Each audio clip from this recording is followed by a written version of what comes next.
সুধী দর্শকবৃন্দ, আমার সাহিত্য মোদী দর্শকবৃন্দ, মুক্ত বাংলার ডিজিটাল প্ল্যাটফর্ম মুক্ত আবহে আবারও আমরা মিলিত হয়েছি একটি সাহিত্য মুখর সন্ধ্যা নিয়ে।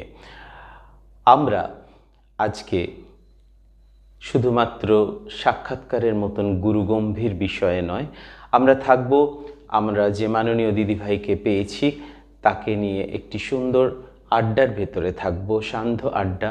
অবশ্যই সেটি হবে সাহিত্য কেন্দ্রিক। সুধী দর্শকবৃন্দ, একটা অদ্ভুত আবহাওয়ার মেথড দিয়ে আমরা এখন যাচ্ছি। ঠিক তো, শীত যেন যেতে যেতেও যেতে পারছে না, আবার বসন্ত তার তোড়জোড় শুরু করে দিয়েছে, আমাদের দরজায় কড়া নাড়ছে। তাই আমরা বলছি বসন্ত জাগ্রত দ্বারে। এহেন অবস্থায় শীত আবার তার পালকের নরম পরশ আমাদের বুলিয়ে দিচ্ছে। এই দুইয়ের একটি সুন্দর মেলবন্ধনের মধ্যে দিয়ে আমরা যাচ্ছি। আর এই সময় যখন এক ঋতু থেকে আর এক ঋতুতে আমরা ঢুকতে যাই, তখন আমরা অবশ্যই দেখি কোথাও আমাদের মন আরও সংবেদনশীল হয়ে ওঠে। এবং এই সংবেদনশীল মন কেন বললাম বলুন তো? অবশ্যই সাহিত্য সৃষ্টির জন্য ভীষণ ভীষণ উপযোগী। এই জন্য আজকে আমরা এই মুহূর্তে এই রকমই মন নিয়ে আমাদের মধ্যে উপস্থিত আছেন, তার শক্তিশালী কলমকে সঙ্গী করে নিরন্তর সাহিত্যের চর্চা করে আসছেন এমনই এক সাহিত্য বন্ধুকে আমরা পেয়েছি। আমরা কৃতজ্ঞ। তার ব্যস্ত জীবনের অনেক ব্যস্ততার মধ্যে থেকেও তিনি এসছেন, আমাদের আমন্ত্রণে সাড়া দিয়েছেন। আজকে আমরা আসুন, বুঝতেই পাচ্ছি আপনারা অধীর আগ্রহে আমাদেরকে অপেক্ষা করছেন যে আমাদের আজকের সাহিত্য বন্ধুর সাথে পরিচয় পর্বটুকু সেরে নেওয়ার জন্য। আসুন আমরা পরিচয় করে নিই আজকে সাহিত্য বন্ধু মাননীয়া জয়শ্রী চক্রবর্তী মহাশয়ের সাথে। দিদি, আপনাকে স্বাগত জানাই। নমস্কার। আপনার এই স্টুডিও ফ্লোরে এসে কেমন লাগছে আপনি সকলকে বলুন। খুবই ভালো লাগছে, আমি সত্যিই খুবই আপ্লুত। মুক্ত বাংলার সাহিত্য চর্চা কেন্দ্র আমাকে সাহিত্য চর্চার উপযুক্ত মনে করেছে, তাই আমি এখানে আসতে পেরে সত্যিই খুবই আনন্দিত। সকলকেই শুভ সন্ধ্যা।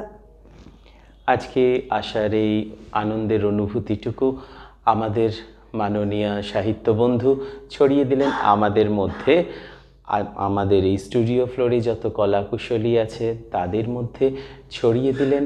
ক্যামেরার ওপারে আপনারা যারা আছেন, আমাদের ঈশ্বর, আমাদের আল্লাহ, আমাদের ভগবান, যারা আমাদের নিরন্তর সাহস জুগিয়ে যাচ্ছেন সাহিত্য চর্চা করার জন্য, তাদের জন্য।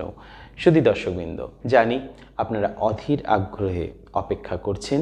প্রশ্নোত্তর পর্বে ঢোকার আগে আজকে অবশ্যই আমরা শুরু করে নেব আমাদের মাননীয় সাহিত্য বন্ধুর একটা সুন্দর কবিতা দিয়ে। আমরা আসুন শুনে নিই কবি কণ্ঠে কবিতা। প্রথম কবিতা আজকে আপনাকে উপস্থাপন করার জন্য অনুরোধ রাখছি দিদিভাই। আমি আজকে ঈশ্বরকে প্রণাম জানিয়ে আমার প্রথম কবিতা।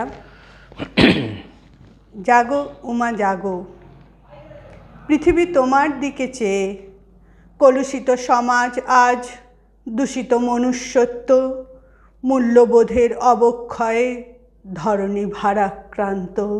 জাগো উমা জাগো, মঙ্গলময় আশীর্বাদে চেতনায় সমৃদ্ধ কর ধরাতল। মধুর সম্পর্কে সকল জীবন হোক গতিময়। তোমার স্বতঃস্ফূর্ত চেতনার আলোয় মুছে যাক জগতের সকল অশুভ কালো। আগমনীর সুরে বেজে উঠুক আনন্দ নূপুর, বাতাসে ভাসুক মিষ্টি সুবাস। ঢাকের তালে বয়ে যাক অনেক অনেক দূর। জাগো উমা জাগো, স্বপ্ন এখানে সমুদ্র সম, বাস্তবতায় প্রশ্নচিহ্ন। সময় তোমায় দিচ্ছে ডাক, এবার ত্রিশূল ধরো। আহা, অপূর্ব একটা কবিতা আজকে প্রথম আমরা উপহার পেলাম আমাদের মাননীয় কবি বন্ধুর কাছ থেকে। সেই চরিত্র, সেই নারী চরিত্র যাকে আমরা আপামর জনতা সেই আদিকাল থেকে আমরা আদর্শ নারীর আশ্রয়, যে আদর্শ নারীর যে জায়গাটুকু আমরা দিয়েছি, তিনি দেবী, তিনি কখনো আমাদের মা, কখনো আমাদের খুব আদরের মেয়ে, সেই উমা, সেই মা দুর্গা, তার প্রতি আজকে অনেক রকম প্রার্থনা জানিয়ে আজকে শুরু হলো আমাদের কবিতার এই যে সাহিত্য সন্ধ্যার এই আসর, যেখানে কবি অবশ্যই বললেন সমাজ সংস্কারের কথা, চেতনা উদ্রেকের কথা বললেন, সমাজের বুকে নতুন করে ত্রিশূল ধরে অশুভকে নাশ করে শুভর প্রদীপ জ্বালার কথা।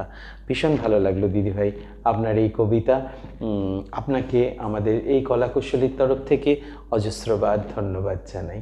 আমরা প্রশ্নোত্তর পর্বে ঢুকে যাই। এরপর প্রথম আমার যেটা জানতে ইচ্ছে করছে আপনার কাছে, আপনি জীবনে প্রথম কখন মনে করলেন যে লেখালেখির সাথে আপনার জীবন অঙ্গাঙ্গিভাবে জড়িয়ে গেছে, কলমকে সঙ্গী না করে আপনি নিঃশ্বাস নিতে পারছেন না? সেটা কখন জীবনে আপনি প্রথম অনুভব করলেন? প্রথম আমি লিখব এবং লেখিকা হব এই ধরনের কোনো আশা বা ইচ্ছে আমার ছিল না। আমি যে আদৌ কবিতা লিখতে পারবো এটা কখনোই আমি ভাবিনি। কিন্তু আমি একদিন রবীন্দ্রভবনে নাটক শুনতে গিয়েছিলাম এবং সেখানে আমার শিক্ষক ললিত কোনার মহাশয়ের সঙ্গে পরিচয় হয়।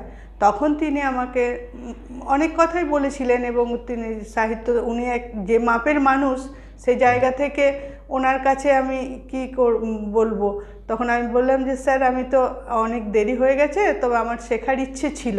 বলে শেখার কোনো সময় হয় না, তুমি এসো আমার কাছে, আমি শেখাবো। বাহ। তা সেই স্যারের কাছে গিয়ে তখন আমি কবিতা বলতে শিখতে গিয়েছিলাম, তখন আমি লিখতে কিছুই জানতাম না, লেখা বলতে। সেখানে গিয়ে আমার সঙ্গে পরিচয় হয় রমাপতি কাকুর এবং সেই তখন ওনাকে কোনোদিন আমি স্যার বলতে পারিনি, কাকুই বলতাম। তা সেই কাকু আমাকে বলেছিলেন যে প্রত্যেক দিন দুটো করে শব্দ লিখে তারপরে রাত্রে ঘুমাবি, যত কাজই থাকুক, দুটো শব্দ, পরের দিন দেখবি আরও দুটো শব্দ যোগ হবে, তারপরের দিন দেখবি আরও একটা লাইন হয়ে গেছে, সেই লাইন ধরে দেখবি তারপরে আস্তে আস্তে একটা লাইন থেকে আর একটা লাইন হবে, এইভাবে তোর লেখা এগোবে, তো দুটো করে শব্দ লিখে ঘুমা। তো সেই কাকুর সেই ইচ্ছেকে মান্যতা দিয়ে আমি সেই লেখা শুরু করি এবং সেই থেকে আজকে এই কবিতার সৃষ্টি হয়েছে। বাহ, অপূর্ব। প্রথমে আমরা কৃতজ্ঞতা জানাই, অন্তরে শ্রদ্ধা জানাই, আমরা প্রণাম জানাই যে দুই মহান পুরুষের নাম এখানে উঠে এলো, আমাদের ভীষণ আদরের অন্তরের ললিত কাকু আর রমাপতি কাকু। সত্যিই তাই, এনারা যেন আমাদের একটা পথপ্রদর্শকের কাজ করেন। কি সুন্দরভাবে এনারা শেখালেন যে শব্দ সাধনা কিভাবে করতে হয়। প্রতিদিন দুটো করে শব্দ লেখো, পরে এই শব্দের বীজই যে তুমি ছড়িয়ে দিচ্ছ, আস্তে আস্তে এটাই কিন্তু একটা মহিরুয়ে পরিবর্তিত হবে। এই যে এত সুন্দর চেতনার উদ্রেক, এটা মনে হয় ওনারাই পারেন। আর একটা বিষয় আমি এখানে ভীষণভাবে রিলেট করতে পারলাম, সেটা হচ্ছে আমাদের মাননীয়া কবি বন্ধু প্রথমে কিন্তু লেখা শুরু করেননি। প্রথমে উনি আবৃত্তি শিখতে গেছেন, প্রথমে সাহিত্যকে উনি উচ্চারণ করতে গেছেন এবং তার জন্য আমাদের মাননীয় ললিত কাকুর হাত ধরে ওনার শিক্ষানবিশ এগিয়েছেন এবং শিক্ষা এগুতে থেকেছে। ওই যে কথায় আছে না যে একজন মানুষ যদি খুব ভালো খেতে পারে, স্বাদ আস্বাদন করতে পারে, তাহলে একদিন কিন্তু সে রাঁধুনি হতে পারে। আবার এমনও হয় একজন মানুষ যদি খুব ভালো শ্রোতা হয় তবে কিন্তু সে ভালো গায়ক হতে পারে। আমাদের কবিবন্ধুর ক্ষেত্রে এইটিই ঘটল যে সাহিত্যের অঙ্গনে পা রেখে উনি কবিতাকে উচ্চারণ করতে করতে কবিতাকে ভালোবাসলেন এবং শেষে এই কবিতার সৃষ্টি সুখের উল্লাসে মেতে উঠলেন আমাদের মাননীয় কবি বন্ধু। কি আমি ঠিক বললাম? একদম তাই। খুব, হ্যাঁ বলুন। একদমই তাই। আমি সত্যিই বলতে শিখতে গিয়েছিলাম এবং স্যার আমাকে শিখে, এখনও আমি ওনার শিক্ষার্থী। আমি শিখতে কতটা পেরেছি জানি না, চেষ্টা করছি শেখার এবং লেখারও চেষ্টা করছি। মানে সত্যি অপূর্ব একটি ঘটনা আমরা আজকে পেলাম। এই জন্যেই তো আমাদের কবি বন্ধুদেরকে আস্তে আস্তে এখানে নিয়ে এসে বসানো এবং তাদের সাহিত্য জীবনের আনাচে কানাচে আমাদের সফর থাকে এই মণিমুক্তগুলোকে সংগ্রহ করার জন্য। আমরা শুধু দর্শকবৃন্দ আবারও আসি, শুধুমাত্র কথার কচকচানি নয়, আমরা শুনে নিই না আরও একটি সৃষ্টি। আমরা এরপরে অনুরোধ করি আমাদের কবি বন্ধুকে তার দ্বিতীয় নিবেদন রাখার জন্য। আপনাকে দ্বিতীয় নিবেদন রাখার আবেদন জানাই। আমি এই কবিতাটা লিখেছিলাম, এটি প্রথম আমার জাগরণী পত্রিকায় এই কবিতাটি প্রকাশিত হয় এবং এই কবিতাটি রমাপতি কাকু প্রথম প্রকাশিত হওয়ার পর দেখে গিয়েছিলেন। এইটুকু আমার সান্ত্বনা যে উনি শিখিয়েছেন, আমি ওনাকে লিখে এই কবিতাটা দেখাতে পেরেছিলাম, যে তারপরে আজকে যদি উনি থাকতেন তো সত্যিই আমার একটা বড় পাওনা হতো। ঠিক। স্বাধীনতা। স্বাধীনতা মানে মুক্ত বিহঙ্গের আকাশে ওড়া। স্বাধীনতা মানে মাছেদের জলে অবিরাম খেলা করা। স্বাধীনতা মানে মাটির বুকে সবুজের অবাধে বেড়ে ওঠা। স্বাধীনতা মানে মাঠ ভরা ফসলে বাতাসের ঢেউ খেলা, মেঘমুক্ত আকাশে রামধনু আঁকা, গণ্ডি ছাড়া আকাশ ভরা সূর্য তারা। স্বাধীনতা মানে মুক্ত শৃঙ্খল বন্ধন হারাবেরা। স্বাধীনতা মানে মনের জোয়ারে অবিরত ভেসে চলা, বন্ধনহীন মুক্তির স্বাদ। বয়ে চলা নদী খুঁজে নেয় পথ, মানে না বাধা খরস্রোতা, সে যে স্বাধীন চেতা। স্বাধীনতা মানে মুক্ত নয় বুঝেছে বন্দি যারা। পরাধীনতা বিনা স্বাধীনতা নয়, এই কথাটাই সেরা। রাষ্ট্রপতির অবাধ অধিকার আইনের মোড়কে মোড়া। স্বাধীন রাষ্ট্র সেও নিয়ন্ত্রিত সংবিধানের দ্বারা। স্বাধীনতা শুধু অবাধ প্রকৃতির, তিনি সর্বস্রষ্টা। তাই হে স্রষ্টা, তুমি শ্রেষ্ঠ স্বাধীন চেতা। স্বাধীনতা মানে মনের জোয়ারে অবিরাম ভেসে চলা। পুরো কবিতাটি মন দিয়ে শুনছিলাম, কোথাও যেন এই লাইনটাতে এসে মনের মধ্যে একটা ঝাঁকুনি লাগলো। সত্যিই তাই, স্বাধীনতা তো তাই, মনের জোয়ারে অবিরাম ভেসে চলা। কিন্তু সত্যি কি আমরা সেই স্বাধীনতা পেয়েছি? তথাকথিত স্বাধীনতা কি আমাদের এই মনের জোয়ারে ভাসতে দিয়েছে? এই প্রশ্নচিহ্ন আপনাদের জন্য রেখে গেলাম। আর স্বাধীনতার রূপ কি, তাকে কিভাবে তুলনা করা যায়, আমাদের প্রকৃতির সাথে মিশিয়ে দেওয়া যায়, সে অপূর্ব কাজটি আমাদের কলম চালনা করে দেখিয়ে দিলেন আজকের সন্ধ্যার মাননীয়া সাহিত্য বন্ধু। আপনাকে অজস্রবার ধন্যবাদ জানাই। শুধু আমার উপলব্ধিটুকুই লিখি, স্বাধীনতা সম্পর্কে আমার যে উপলব্ধি আমি সেইটুকুই ব্যক্ত করার চেষ্টা করেছি। ভীষণ সুন্দর একটা জায়গায় আমি চলে আসি। উপলব্ধি, আপনি যে কথাটা বললেন, সত্যিই তো প্রত্যেকটা সৃষ্টির জন্য একটা করে উপলব্ধির প্রয়োজন হয়। একটা সঠিক উপলব্ধি ছাড়া কোনো সেরকম সৃষ্টি কখনোই হতে পারে না। আপনি এই যে আপনার সাহিত্য সৃষ্টি করেন, এর খোরাকগুলো কোথায় পান? এগুলো আমাকে সবাই, মানে আমি এই খোরাকগুলো কোথায় পাই বলতে পারবো না। ওই যে কাকুর সেই বীজটা বুনে দিয়ে গিয়েছিলেন যে দুটো করে শব্দ, আমাকে কিছু লিখতে হবে। তারপরে এখন লেখার তাগিদে এই জগতে এসে এই যে বিশাল সাহিত্য সম্ভার আমি পেয়েছি, এখান থেকে এই যে প্রত্যেক বর্ধমান জেলা বলতে গেলে, আমি বীরভূমের মেয়ে, বর্ধমান জেলায় এসে এত যে সাহিত্য চর্চা হয় এটা আমি আগে কখনো জানতাম না। প্রত্যেক শনিবার প্রত্যেক রবিবার এক একটা সংগঠনের এক একটা সাহিত্য সভা আয়োজন করে এবং এই সাহিত্য সভাগুলোর সঙ্গে রমাপতি কাকুই আমাকে পরিচয় করেছিলেন। তিনি প্রথম আমাকে জাগরণীর পত্রিকার ওখানে নিয়ে যান এবং সাহিত্য অঙ্গনের সঙ্গে পরিচয় করান। সাহিত্য অঙ্গনের আমি নিয়মিত মানে সেখানে যাই এবং সেখানে গিয়ে তারপরে এই পরিধিটা পাই এবং প্রত্যেকটা সাহিত্য সভায় এবং সেখানে যে প্রত্যেক যে এই যে এত এতগুলো পত্রিকায় আমার লেখা বেরিয়েছে, প্রত্যেক পত্রিকার সম্পাদকরা আমাকে লেখা চায় এবং সেই তাগিদে তাদেরকে কিছু দিতে হবে, তখন আমাকে তো কিছু না লিখলে আমি কি দেব, এবং সেই তাগিদ থেকে লিখি। এই যে ওই মেমারির যে সন্দীপ ভাই, তাকে ভাই বলি আমি, ইত্যাদি পত্রিকা, ই পত্রিকা 4 লাইনের একটা কবিতা, দিদি কালকের মধ্যেই পাঠাও, 4 লাইনের একটা কবিতা।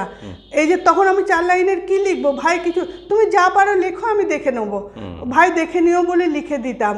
ওইভাবে লিখতে লিখতে তারপরে এই যে এই সম্পাদকরা, তারপরে বিকাশ দা তো আছেনই, প্রত্যেকেই যে প্রত্যেক পত্রিকার যে সম্পাদক সম্পাদিকারা তারা উৎসাহিত। মিনতিদি প্রত্যেক দিন আমাকে বলেন যে তুমি বকুল ফুলের জন্য কিছু লেখো, তুমি লেখক শিল্পী সংগঠনের জন্য কিছু লেখো। সেই লেখাগুলো যখন আমাকে দিতে হবে, সেই তাগিদ আমাকে সেই খোরাকটা যোগায় এবং সেই থেকেই আমি লিখতে শিখি। কোনো এক সাহিত্যিক তিনি আমাকে বলেছিলেন, তার একটা অদ্ভুত সাক্ষাৎকারের মানে একটি লাইন আমি পেয়েছিলাম, যেটা আমি সারা জীবনেও ভুলতে পারি না, জানেন তো, যে আমরা যে এই যে স্বাভাবিকভাবে যে রাস্তাঘাটে ঘুরে বেড়াই, দেখবেন কোথাও ঘুরতে ঘুরতে এমন একটা চরিত্র, এমন একটা মানুষের উপরে চোখ আটকে যায়, তার কাছ থেকে কিছু লেখার খোরাক নিয়ে হয়তো আমরা বাড়িতে ফিরি, এবং আমাদের ভেতরেতে তখন ওই যে চরিত্রটা আমরা দেখলাম আমাদের ব্রেনে সমানে হন্ট করতে থাকে যে কিছু একে নিয়ে লেখা যায়, একে নিয়ে লিখতে হবে, ঠিক না? এরকমই হয়। তো সেই সাহিত্যিক আমাকে বলেছিলেন যে এমনই চরিত্র খোঁজার জন্য জানো আমি উদ্দেশ্যহীনভাবে বাসে চড়ে বসি, আমার কোনো কাজ থাকে না, কিন্তু আমি বাসে চড়ে বসলাম এবং আমি দেখতে শুরু করলাম যে কাকে নিয়ে লেখা যায়। এগুলোই হচ্ছে সাহিত্যের পাগলামি। এত সুন্দরভাবে হয়তো পাগল হতে পারে শুধুমাত্র সাহিত্যিকরাই তাদের সৃষ্টির জন্য। এটা আমার ক্ষেত্রেও ঘটেছে। আমি ট্রেনে আস্তে আস্তে আমি মানে এমন কাউকে দেখেছি, এক প্যাসেঞ্জারের কাছ থেকে তার ঘটনা শুনেছি। আমি বসার জন্য সিট চেয়েছিলাম যে আপনি কোথায় নামবেন, আমি বসবো। তারপরে সেই সূত্রে তার সাথে পরিচয় হয় এবং তিনি এমন ঘটনা আমাকে বলেছিলেন যেটা আমার এই পত্রিকাতেই আছে সেই লেখাটা। বাহ! সেই ঘটনার পরিপ্রেক্ষিতে সৃষ্টি করলেন নতুন একটা লেখা, একটা মর্মস্পর্শী লেখা, যেটা একমাত্র সাধারণ মেয়ে বলে আছে লেখাটা। সাধারণ মেয়ে বলে উনি এই যে কবিতা লিখেছেন, সত্যিই তাই। এগুলো কিন্তু সংবেদনশীল মানুষের মন এবং রাস্তাঘাটের কিছু খোরাক আমাদেরকে অবশ্যই এই উদ্দীপনা জাগায় যে কিছু লিখতে হবে। এমনই কিছু লেখা আরও শুনি, আবারও শুনি, এমন শোনার তো শেষ হয় না। এই খিদে নিয়েই তো আমরা সব সাহিত্য বন্ধুদেরকে আমাদের এই স্টুডিওতে আমন্ত্রণ করে আনি। আপনি আপনার পরবর্তী কবিতার জন্য তৈরি হন। আরেকটি কবিতা আপনাকে শোনানোর জন্য অনুরোধ রাখছি। মাননীয় কবি বন্ধু, তৈরি হতে হতে প্রতিদিনের প্রয়োজনীয় কথাটুকু আমি সেরে নিই। আপনারা যারা ক্যামেরার ওই পারে আছেন, যারা এমনই সাহিত্যের চর্চা করে আসছেন এবং আমাদের এই স্টুডিওতে আসতে আগ্রহী, তারা সত্তর ফোন করুন 6294345327 এই নাম্বারে। আমি আছি চিরঞ্জীব ঘোষ, সঞ্চালনার দায়িত্বে আপনাদের অবশ্যই আনব এবং আপনাদের প্রতিভাকে তুলে ধরব মুক্ত বাংলার ডিজিটাল প্ল্যাটফর্ম মুক্ত আবহের মধ্যে দিয়ে সকলের কাছে। ভালো থাকবেন। আসুন পরবর্তী কবিতাতে। আমার পরবর্তী নিবেদন বর্তমান সময়ের নিরিখে দুঃসময়। সময় আমায় বলতে বলছে, আমি বলতে পারি না কিছু। শক্ত হয়ে আজ বলতেই হবে, হাঁটলে হবে না পিছু। বাস্তব আজ বড়ই কঠিন, কণ্ঠ আমার রুদ্ধ। মা দুর্গার অট্টহাসি ছাপিয়ে যেতে পারছে না। ভীষণ ভালো থাকতে চেয়েও ভালো থাকার হচ্ছে না। শূন্যতা আজ বলছে ডেকে, আমার দিকে তাকাও, আমার দিকে তাকাও। তাকিয়ে দেখি কাঁদছে মানুষ, জ্বলছে মানুষ দুর্নীতির বিষে। ভালো থাকা আজ হারিয়ে গেছে, ভালো থাকা আজ হারিয়ে গেছে মূল্যবোধের অবক্ষয়ের স্রোতে, মূল্যবোধের অবক্ষয়ের স্রোতে। অপূর্ব এক চেতনা ছড়িয়ে দিলেন কবি বন্ধু আমাদের স্টুডিও ফ্লোরে। আমাদের সমাজের মেরুদণ্ডের রন্ধ্রে রন্ধ্রে বাসা বেঁধেছে ঘুনপোকা, বিভিন্ন রোগ, সেগুলো আমরা দেখতে পাচ্ছি। সত্যিই তো আমরা কেউই তো এমন সমাজ চাইনি, আমরা ভালোভাবে বাঁচতে চেয়েছিলাম। কেন এই অবস্থা আজকে এই সমাজের? আমাদের সেই নিয়ে কি ভাবার সময় আসেনি? অবশ্যই এসেছে। আজকে এত সুন্দর সমাজের চিত্রটি, যেখানে ঘুনপোকার অবক্ষয় কুড়ে কুড়ে খাচ্ছে সমাজকে, সেই চিত্র তুলে ধরলেন আমাদের মাননীয়া কবি বন্ধু আমাদের সামনে, আপনাদের সামনে। আপনাকে অবশ্যই আমরা সালাম জানাই, আমরা প্রণাম জানাই। এর পরবর্তী পর্যায়ে একটা অন্যরকম প্রশ্নে আসি দিদিভাই। আপনার কি সেই দিনটার কথা মনে আছে যেই দিন আপনার লেখা কবিতা অক্ষরগুলি ছাপাখানায় পেশাই হয়ে একটি পত্রিকার মধ্যে ছাপা হলো এবং সেই পত্রিকা আপনার হাতে এসে প্রথম পড়ল এবং আপনি দেখতে পেলেন আপনার সৃষ্টির নিদর্শন জলজল করছে ছাপা অক্ষরে একটি পত্রিকার পাতায়? সেই সময় আপনার অনুভূতি কেমন হয়েছিল? আপনি একটু নস্টালজিক হয়ে আমাদের সাথে ভাগ করে নিন সেই মধুর মুহূর্তটা। আমার খুবই ভালো লেগেছিল এবং সঙ্গে সঙ্গে আমি সবাইকে পাঠিয়েছিলাম। আগে ওই পত্রিকাটা আমি কাকুর বাড়িতে গিয়ে দিয়ে এসেছিলাম বিকাশবাবুর সঙ্গে, তখন তিনি উঠতে পারছিলেন না, উনি খুব খুশি হয়েছিলেন। তারপরে স্যারকে আমি এই কবিতাটা স্যারকে ক্লাসেই আবৃত্তি করে শুনিয়েছি। তারপরে আবার যখন এলো, আর আমার প্রথম প্রেরণা আমার ছেলে আমাকে তখন লিখতে শিখিয়েছিল বিভিন্ন। যখন কত বছর আগেকার কথা এটা বলছেন? আমি এটা মোটামুটি হ্যাঁ 2 বছর 2.5 বছর আগেকার কথা। হ্যাঁ, আচ্ছা আচ্ছা, 2.5 বছর আগের কথা। লেখাটা বলতে শিখেছি আমি 20 সাল থেকে আমি যাচ্ছি ওখানে। আপনার বলা নিয়ে আমি একটু পরে কথা বলছি, যেটা আমারও কিছু বক্তব্য আছে। হ্যাঁ, আপনি বলুন।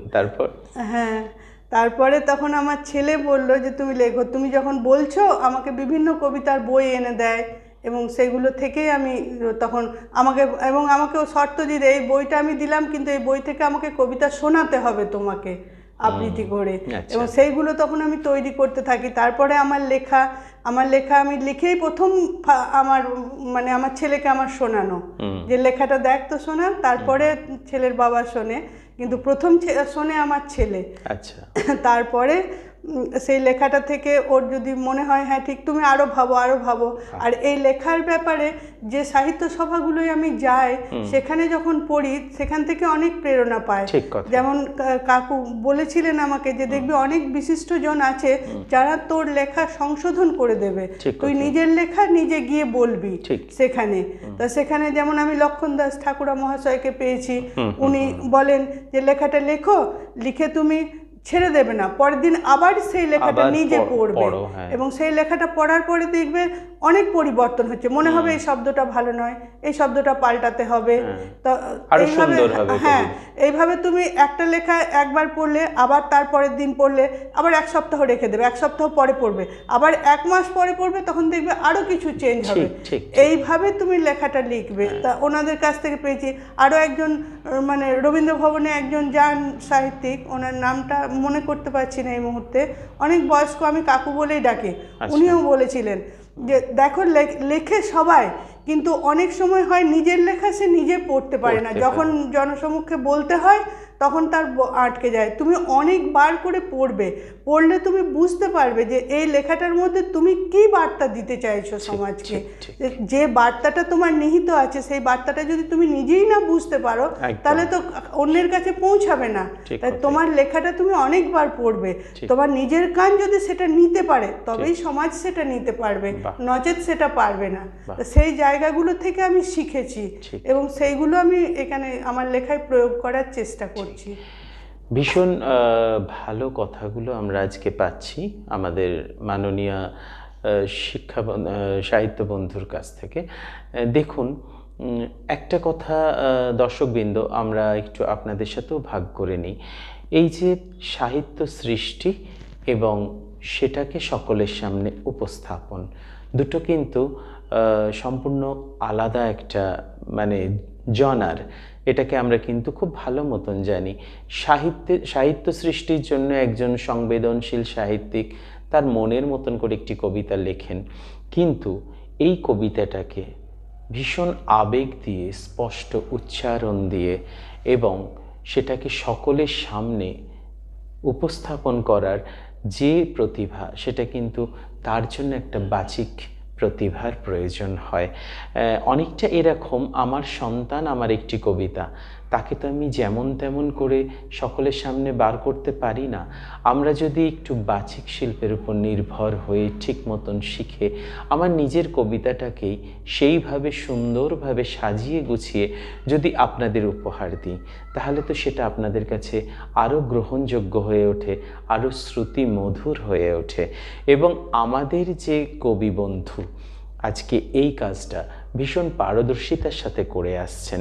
আজকে প্রতিটা কবিতার উপস্থাপনার ছত্রে ছত্রে যে প্রয়োজনীয় আবেগটুকু, যে স্বরক্ষেপণ, যে উচ্চারণ, একটা স্পষ্ট আমাদের কাছে বুঝিয়ে দিচ্ছেন যে আমাদের কবি বন্ধু বাচিক শিল্পেও পারদর্শিনী, তিনি কিন্তু কিছু কম যান না। অনেক অনেক অনেক ধন্যবাদ জানাই আপনাকে। আমরা আজকে আলোচনা পর্বে থাকতে থাকতে অনেকটাই এগিয়ে এসেছি। আমরা জেনে নিয়েছি যেগুলো প্রশ্নের প্রয়োজন হয়নি, কিন্তু কবি বন্ধুর সাথে আলোচনাতেই আমরা জেনে নিয়েছি যে তার এই সাহিত্য জীবনের অনুপ্রেরণা কে জায়গায়। তবুও আমি আরেকবার জানব যে আপনার এই যে সাহিত্য জীবন এগিয়ে চলেছে, তার অনুপ্রেরণা আপনি কোথায় পাচ্ছেন? প্রধান অনুপ্রেরণা দাতা বা কে তিনি? আমি একটু সেটাও জানিয়ে নিই। এখন লেখার অনুপ্রেরণা একদম বর্তমানে আমি লিখছি, আমার পরিবারের সবাই আমাকে সাপোর্ট করে এবং ছেলে বলেছে যে তুমি এটা ছাড়বে না, তুমি যখন এই জগতে এসেছো তুমি লিখে যাও। তুমি তা আমি চেষ্টা করছি যতটা সময় বার করতে পারি। আমাদের তো সব কিছুই মানে অনেক প্রতিবন্ধকতা আছে যেগুলো কাটিয়ে উঠে চেষ্টা করতে হয় লেখার। তবে আমি আগামী দিনে চেষ্টা করে যাব এবং সঠিক যেন উপস্থাপন করতে পারি সেই চেষ্টাটা অবশ্যই করব। তবু নারী তো দশভুজা, যেখানে পুরুষের ব্যর্থতা একজন পুরুষ হয়ে আমরা স্বীকার করেই নিই। আপনারাই হয়তো পারেন যে সমস্ত দিক সামলে নিজের মনের খোরাকটুকু মিটিয়ে নিতে এবং এই সাহিত্য সৃষ্টির মাধ্যমে নতুন একটা জীবনকে আঁকড়ে ধরতে, সত্যি। এবং সেই কাজটি আপনি সুচারুভাবে করে আসছেন। সাহিত্য বন্ধু মাননীয় আজকে অনেক কথাই আমাদেরকে বললেন। এরপরে শুধু দর্শকবৃন্দ, আমরা ধীরে ধীরে শেষ পর্যায়ে চলে এসেছি। আমরা এরপরে চলে আসছি আমাদের সেই চির আকাঙ্ক্ষিত র্যাপিড ফায়ার এই যে পর্বটিতে। আপনারা আমাকে নিরন্তর ফোন করেন এবং এটা জানান যে দেখবেন র্যাপিড ফায়ার যেন বন্ধ না হয়, কারণ আমরা খুব আগ্রহের সাথে এই পর্বটুকু কিন্তু দেখে থাকি। দিদিভাই, আমরা একটা ছোট্ট র্যাপিড ফায়ার আপনার সাথে খেলবো। এখানে প্রশ্নও থাকবে ছোট, খুব দ্রুত, এবং আপনি উত্তরও দেবেন ভীষণ সংক্ষিপ্ত। যদি 1-2 শব্দের ভেতরে হয় সেটা তো আরও ভালো, যদি সেটি না হয় ভীষণ সংক্ষিপ্তভাবে উত্তরটা আপনি দেবেন। আমার প্রথম প্রশ্ন আসছে, আপনি রেডি? হ্যাঁ। আমার প্রথম প্রশ্ন আসছে আপনার কাছে। কখনো কি এমনটা মনে হয় যে আপনি কলমকে চালাচ্ছেন না, কলম আপনাকে চালাচ্ছে লিখতে বসে? এমনটা কি কখনো মনে হয়েছে? অনেক সময় মনে হয়েছে এটা। কলম আপনাকে অটোমেটিক্যালি চালিয়ে নিয়ে যায়, আমি বুঝতেই পারি না তখন যে আমি কি ভেবেছি, কি লিখছি আমি জানি না, কিন্তু কলম আমাকে ঠিক চালিয়ে নিয়ে যায়। সেই মুহূর্তে যদি সেটা আমি লিখতে না পারি, পরবর্তীকালে আর মনেই থাকে না আমার কারণ সেটা আমার মধ্যে ছিল না, তো তখন কলম অটোমেটিক্যালি কাজ করছিল। আচ্ছা আচ্ছা। এবং সেটা লেখা হয়ে যাচ্ছে, লিখতে বসলে তখন কোথা থেকে লেখাটা আসে সেটা কিছু বোঝা যায় না। বাহ, ভীষণ সুন্দর। আপনার কি এরকম হয় যে লেখকদের ভেতরে, লেখিকাদের ভেতরে একটা রাইটার্স ব্লক বলে একটা জায়গা আসে, যেখানে একটা শব্দ হয়তো লিখতে গিয়ে মনে হচ্ছে যে এই শব্দটা এখানে উপযুক্ত, কিন্তু সেটা আমি মনে করতে পারছি না, এমন কি হয় আপনার? হয়নি এখনো পর্যন্ত হয়নি। ঠিক, এখনো অবধি হয়নি। আচ্ছা, পরবর্তী যে প্রশ্ন সেখানে আমি আসছি, যে আপনি একটি কবিতা লিখছেন, কবিতার প্রেক্ষাপট আপনাকে 3টে সময় আমি দিচ্ছি। প্রথম হচ্ছে গিয়ে গ্রীষ্মের দুপুর, দ্বিতীয় হচ্ছে শীতের সকাল, এবং তৃতীয় হচ্ছে বর্ষার সন্ধ্যা। আপনি এই 3টের ভেতরে কোনটাকে বেছে নিতে পছন্দ করবেন? শীতের সকালটাই নিলাম। শীতের সকালটাই আপনার পছন্দের বিষয়। আচ্ছা, আমার পরবর্তী প্রশ্ন এবং শেষ প্রশ্ন আপনাকে র্যাপিড ফায়ারের, সেটা এবার করি। ভূতের রাজা দিল বর, জবর জবর 3 বর। আপনার সামনে ভূতের রাজা এসে দাঁড়িয়েছে, আপনাকে বলল সাহিত্য সংক্রান্ত কোন 3টে বর তুমি আমার কাছে চাইছো, চেয়ে নাও। এই ক্ষেত্রে আপনি কোন 3টে বর চাওয়ার কথা ভাববেন? সাহিত্য সংক্রান্ত 3টে বর আমি চাইবো, হ্যাঁ, আমার লেখার দক্ষতা, ভাষার সৌজন্যতা এবং সঠিক উপস্থাপন, এগুলো ঠিকঠাক বাড়ুক, বৃদ্ধি হোক, তাই? অবশ্যই এগুলো না থাকলে আমার লেখা সঠিক হবে না। বাহ, ভীষণ সুন্দর উত্তর আজকে আমি পেয়ে গেলাম। আমরা একদম শেষ পর্যায়ে চলে এসেছি। যাবার আগে আমরা যে প্রয়োজনীয় কাজটি করব সেটি হচ্ছে আমাদের মাননীয়া সাহিত্য বন্ধু, তার কাছ থেকে আমরা জেনে নিই, তোমরা যারা নতুন কলম ধরছো, সমাজের বুকে নতুন করে সাহিত্যকে উপস্থাপন করার চেষ্টা করছো, তাদের জন্য, তোমাদের জন্য আমাদের সাহিত্য বন্ধু কি বার্তা রেখে যেতে চাইছেন, ছড়িয়ে দিন তিনি আমাদের স্টুডিও ফ্লোরে আজকে। আগামীর জন্য যে বার্তা আমি আমার কবিতার মধ্য দিয়েই বলি, আমি আগামী পৃথিবীর জন্য যে কবিতাটা লিখেছি, নিশ্চয়ই সেই কবিতাটা আমি, তার মধ্যে সমস্ত বার্তা নিহিত আছে। আগামী পৃথিবীর জন্য রইল আমার অন্তহীন আশা, যে পৃথিবীতে রইবে শুধু স্নেহ ভালোবাসা, রইবে শুধু আশার প্রতীক জীবনের অস্তিত্ব। কোনো বিদ্বেষ নয়, কোনো গোঁড়ামি নয়, নয় কোনো মিথ্যে অবৈধতা, নয় কোনো মান অভিমান, যেখানে থাকবে শুধু সুন্দর স্বপ্নের এক সাজানো বাগান। সমাপ্ত হবে সমস্ত ক্ষোভ, গ্লানি, মিথ্যে মরীচিকা, বিষমুক্ত হবে ধরিত্রী, পরশমণির ছোঁয়ায় জ্বলে উঠবে প্রাণ। আগামী পৃথিবীটা যেন হয় এমনই প্রাঞ্জল। সুধী দর্শকবৃন্দ, খুব সুন্দরভাবে তার প্রার্থনা, তার কামনা তিনি রেখে গেলেন কবিতার মাধ্যমে। গ্লানিমুক্ত হোক এই সমাজ, গ্লানিমুক্ত হোক এই পৃথিবী, গ্লানিমুক্ত হোক সকলের মন, যাতে আমরা সামনের দিনে খুব সুন্দর একটা উজ্জ্বল ভবিষ্যৎ দেখতে পাই। শুধু দর্শকবৃন্দ, যাওয়ার আগে আজকে যে পত্রিকাগুলো আমার হাতে এসে পৌঁছেছে, যেখানে আমাদের মাননীয় সাহিত্য বন্ধু তার সাহিত্যের নিদর্শন রেখে গেছেন, সেগুলো একটি একটি করে আমি আপনাদের যতটা সম্ভব দেখানোর চেষ্টা করি। আমার হাতে এসছে শেখ মালেকজান সম্পাদিত সম্পদ পত্রিকা, যেটিতে আমাদের সাহিত্য বন্ধু তার সাহিত্যের আখর রেখে গেছেন। আমার হাতে এসছে প্রত্যাশা চেতনা উৎসবে ত্রয়োদশ বর্ষ 2025, যেখানে আছে আমাদের সাহিত্য বন্ধুর নমুনা, তার সাহিত্যের নমুনা। আমার হাতে আছে আলো আঁধারি মুখপত্র, যেটা শেহারাবাজার রহমানিয়া ওয়েলফেয়ার ট্রাস্ট কর্তৃক যেটা প্রকাশিত হয়, সেখানেও কিন্তু আমাদের সাহিত্য বন্ধু তার কাজ রেখে গেছেন। আছে আমাদের অত্যন্ত বিখ্যাত পত্রিকা এবং খুব আমাদের প্রাণের পত্রিকা বর্ধমান জাগরণ। এই বর্ধমান জাগরণীতেও কিন্তু আমাদের সাহিত্য বন্ধুর সাহিত্যের আখর পেয়ে যাবেন। আমরা পেয়েছি অপাবৃত, এই অপাবৃতেও পুলক রায়ের আবৃত্তি কর্মশালা, যেটা বইওয়ালা বুক ক্যাফের রুফটপ থেকে আমাদের এসছে, এখানেও কিন্তু আমাদের সাহিত্য বন্ধু তার নিদর্শন রাখছেন। এছাড়াও আছে আরও অনেক কিছু যেগুলো এই স্বল্প মুহূর্তে